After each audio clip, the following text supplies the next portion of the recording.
कभी हंसाती, कभी रुलाती, कभी देती हिम्मत, कभी डराती, पर कोई ना कोई तो सीख दे जाती हैं ये कहानियां। इंद्रधनुष के 7 रंगों में पिरो के लाया हूँ बच्चों के लिए कहानियों का एक पिटारा। ये एक कोशिश भर है बच्चों के अंतर मन तक पहुँचने की। तो आइए सुनिए कहानियाँ हाशु के पापा की आवाज़ में, खास बच्चों के लिए। बहुत समय पहले की बात है, जब राजा रानी कुछ नहीं हुआ करते थे। पृथ्वी पे सिर्फ साधु और सन्यासी रहते थे। उन्हीं में से एक साधु और सन्यासन का एक जोड़ा था। दोनों पति पत्नी भगवान की पूजा अर्चना में हमेशा लीन रहते थे। उनको कोई दुख नहीं था, सिवाय इसके कि उनकी कोई संतान नहीं थी। इस वजह से वो भगवान को प्रसन्न करके अपने मनचाही संतान पाना चाहते थे, पर भगवान को कुछ और ही मंजूर था। भगवान की पूजा करते हुए कई साल बीत जाते हैं और उस समय के साथ उनकी संतान पाने की इच्छा भी लगभग ख़त्म सी हो जाती है। वो ये सोच के छोड़ देते हैं कि शायद भगवान को यही मंजूर है और वो हमेशा निसंतान ही रहेंगे। ऐसे ही एक दिन वो पास के एक मंदिर में जाते हैं। वहाँ भगवान से फिर अपनी मन्नत मांगते हैं कि उनको कोई संतान मिले। वो पूजा कर ही रहे होते हैं कि अचानक उनको बाहर एक बच्चे की रोने की आवाज़ आती है। पूजा ख़त्म ही होने वाली थी, तो झट से ख़त्म करके वो आवाज़ का पीछा करते हुए मंदिर के बाहर आ जाते हैं। तो क्या देखते हैं कि एक छोटा सा लड़का, बिल्कुल नवजात, न्यू बॉर्न जिसे कहते हैं, वो मंदिर की सीढ़ियों पे पड़ा है। वो आसपास नज़र घुमाते हैं देखने के लिए कि कहीं इसके माता पिता आसपास तो नहीं, पर उनको दूर दूर तक कोई दिखाई नहीं देता। वो सोच में पड़ जाते हैं कि अचानक से ये बच्चा वहाँ आया कैसे, किसने भेजा, क्या हुआ। वो बच्चे को गोद में लेकर के वहीं सीढ़ियों पे बैठ जाते हैं। काफ़ी समय गुजर जाता है, पर उस बच्चे को लेने के लिए कोई नहीं आता। तो वो मन ही मन भगवान को धन्यवाद करते हैं कि उन्होंने उनकी सुन ली और उनकी झोली में एक बच्चा मिल गया। और उस बच्चे को लेकर के वो घर आ जाते हैं। कहाँ से आया, किधर से आया, कुछ पता नहीं। तो वो लोग बड़े प्यार से उसका नाम रख देते हैं शून्य, जिसका कोई अता पता नहीं। पर उन्हें क्या पता था कि ये बच्चा उनके लिए बहुत ही लकी है। 1-2 साल बाद उनके यहाँ एक और बच्चा पैदा हो जाता है।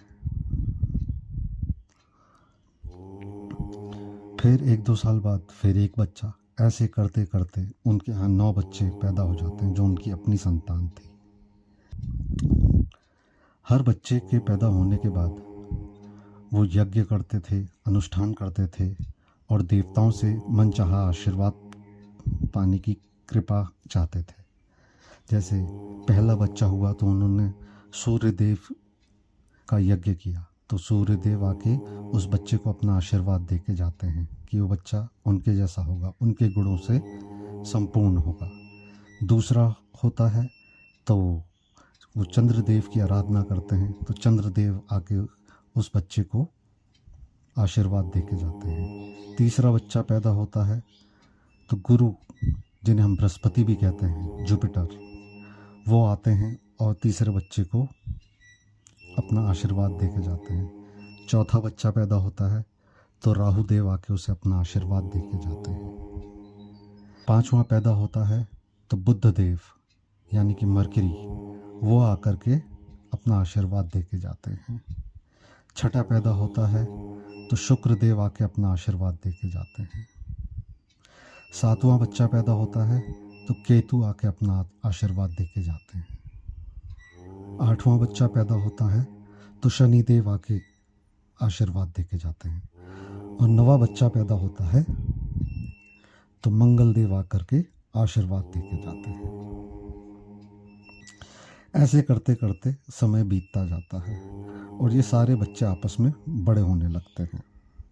आपस में खेलते लड़ते सब कुछ करते हुए समय कट रहा था। सारे बच्चों को ये बात पता चल जाती है कि शून्य उनके माता पिता का अपना संतान नहीं है। अपनी संतान नहीं होने के कारण वो सारे बच्चे उसको बड़ी ही हीन भावना से देखते थे। कोई उससे ज़्यादा अच्छे से बात नहीं करता था। इस बात से शून्य को बहुत बुरा लगता था।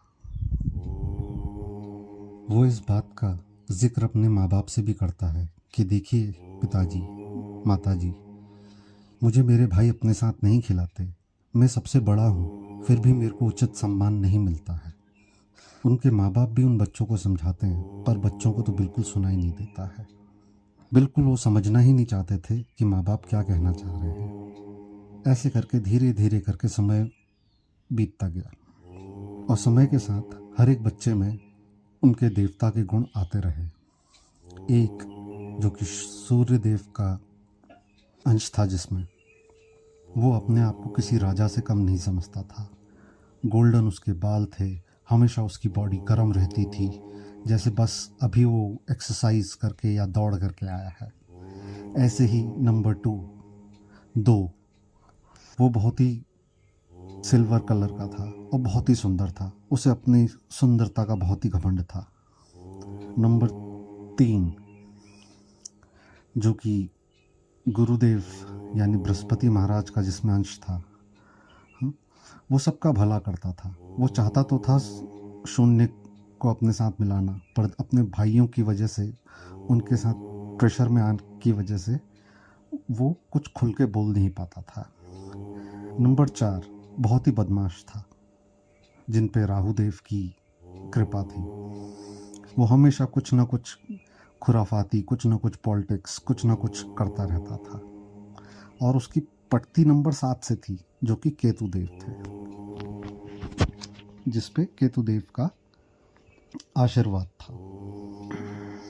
नंबर 5 के जो बुद्ध देव थे, वो अपने आप को बहुत ही ज़्यादा अक्लमंद और बहुत ही ज़्यादा होशियार समझते था। और जो नंबर 6 था, वो क्या कहते हैं, गणित में, पैसों के मामले में बहुत तेज़ था, बिजनेस के मामले में बहुत तेज़ था। मतलब अगर उसे अपने किसी भाई की कोई चीज़ चाहिए होती थी, वो कुछ ना कुछ जुगाड़ लगा करके वो ले ही लेता था, प्रलोभन दे करके कि ये दोगे तो मैं ये दूंगा, या ये दोगे तो मैं वो कर दूंगा।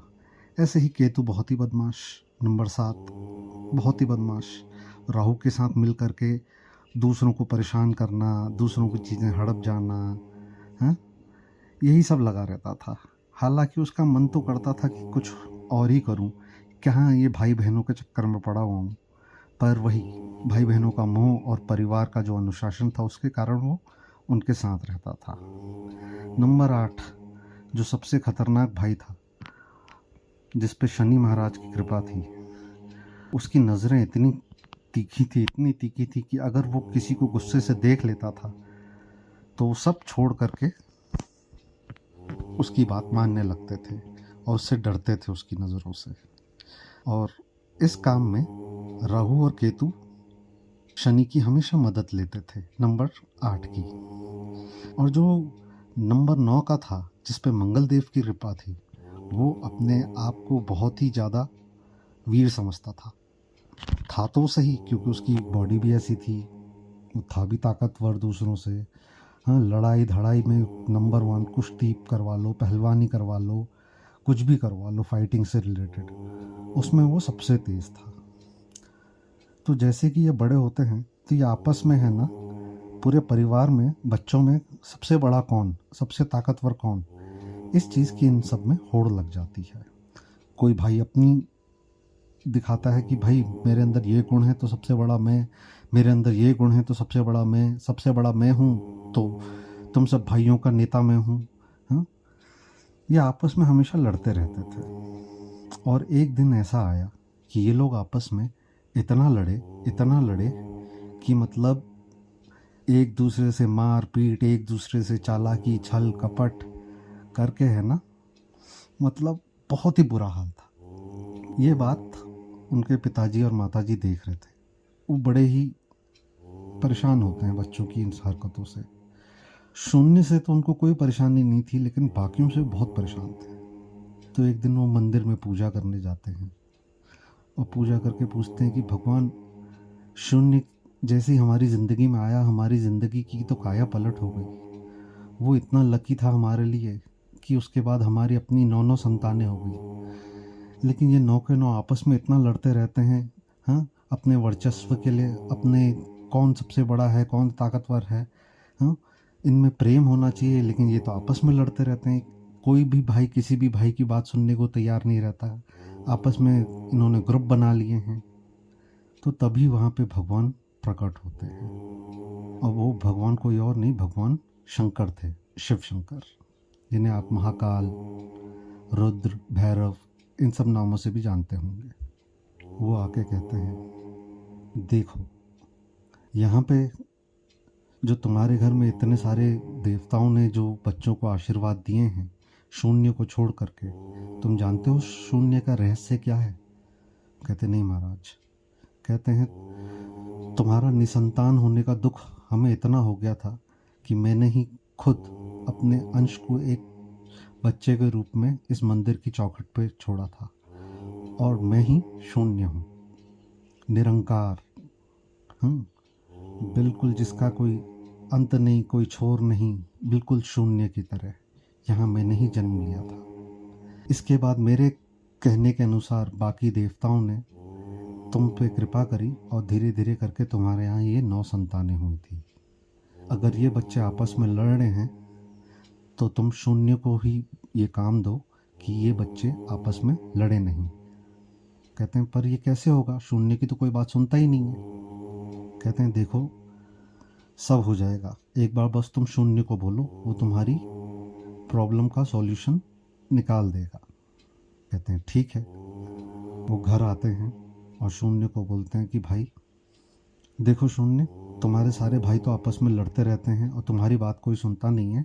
अब समय आ गया है कि तुम एक बड़े भाई होने के नाते इन सबको ठीक करो और सब के बीच में आपस में परस्पर प्रेम और सद्भाव लेके आओ। शून्य बहुत ही आज्ञाकारी होता है। वो कहता है ठीक है पिताजी, मैं 1 से लेकर 9 तक जितने भी मेरे भाई हैं कल इनसे बात करता हूँ।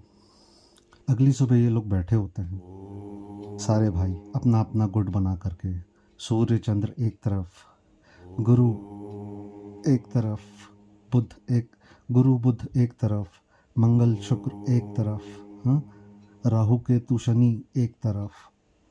तो सब लोग आपस में बैठे होते हैं। तो ये कहता है, देखो भाइयों, तुम सब में आपस में प्रेम होना चाहिए, पर तुम लोग आप हमेशा वर्चस्व के लिए लड़ते रहते हो और कभी भी मेरी बात तो सुनते नहीं हो। तो आज इसका मैं समाधान निकालने जा रहा हूँ। तो सब मिलके कहते हैं, कैसे निकालोगे? कहते हैं ठीक है, अभी बताता हूँ। वो कहते हैं, तुम तो मुझे अपना भाई मानते नहीं हो, तो आज तुम सबकी लड़ाई होगी। कहते हैं ठीक है। लड़ाई मतलब कंपटीशन, तुम सबके बीच में कंपटीशन होगा, ठीक है। जो जीत के आएगा वो सबसे बड़ा कहलाएगा, और फिर सबको उसकी बात माननी पड़ेगी। सब कहते हैं ठीक है। तो फिर मंगल और सूर्य की लड़ाई होती है, यानी नंबर 1 और नंबर 9 की। दोनों आपस में लड़ते हैं। दोनों कुछ नहीं, सिंपल कुश्ती का कंपटीशन था। मंगल जो कि फाइटिंग में बहुत ही, नंबर 9 जो फाइटिंग में बहुत ही तेज था, वो सूर्य को हराने लगता है। तभी वो लड़ाई को बीच में शून्य रोक देता है और कहता है, अब रुको, तुम मुझे अपना भाई नहीं मानते, मैं सूर्य के पीछे लग जाता हूँ। वो सूर्य के पीछे लग गया तो 1 और 0 10, और ये 9 पे भारी पड़ गए और उसने मंगल को हरा दिया। तो सूर्य बड़ा खुश होता है। फिर सूर्य और शनि की लड़ाई होती है। उनकी आपस में लड़ाई होती है, तो ये जाके शनि के पास खड़ा हो जाता है, शनि सूर्य को हरा देता है। ऐसे ऐसे जिस जिसके पीछे शून्य जाके खड़ा हो जाता है, वो दूसरे को हरा देता है। तो ये सारे भाई चकित हो जाते हैं कि ये क्या हुआ। जहाँ जहाँ शून्य भैया ने जिस जिसको सपोर्ट किया, इसने उनको हरा दिया, सामने वाले को जो ताकतवर से ताकतवर था उसको भी हरा दिया। तो सारे भाई मिलकर के कहते हैं, भैया हमें बात समझ में आ गई, आप जिसके साथ रहेंगे उसको कोई नहीं हरा सकता, वही सबसे बड़ा होगा। आज से हम आपको अपना बड़ा भाई मानते हैं और हमारे पूरे परिवार में आप हम सारे भाइयों का नेतृत्व करेंगे। इस बात से शून्य बहुत ही खुश होता है और सारे भाइयों के ग्रुप का लीडर बन जाता है। और इस तरीके से शून्य, जिसे हम ज़ीरो भी कहते हैं, वो सारे भाइयों के बीच में हीरो बन जाता है। समझ में आया बच्चों? चलिए फिर अब ये कहानी समाप्त करते हैं। उम्मीद करता हूँ आपने कुछ सीखा होगा। इसमें बहुत कुछ तो मनगढ़ंत था, लेकिन बहुत कुछ सही भी था। अगर आप ग्रहों के बारे में जानेंगे हमारे एस्ट्रोलॉजी के हिसाब से, जिसे हम ज्योतिष भी कहते हैं, तो आपको पता चल जाएगा कि 1 नंबर का ग्रह कौन सा है और 9 नंबर का ग्रह कौन सा है। चलिए इसी के साथ मैं कहानी समाप्त करता हूँ और आप लोग भी सो जाइए। Good night.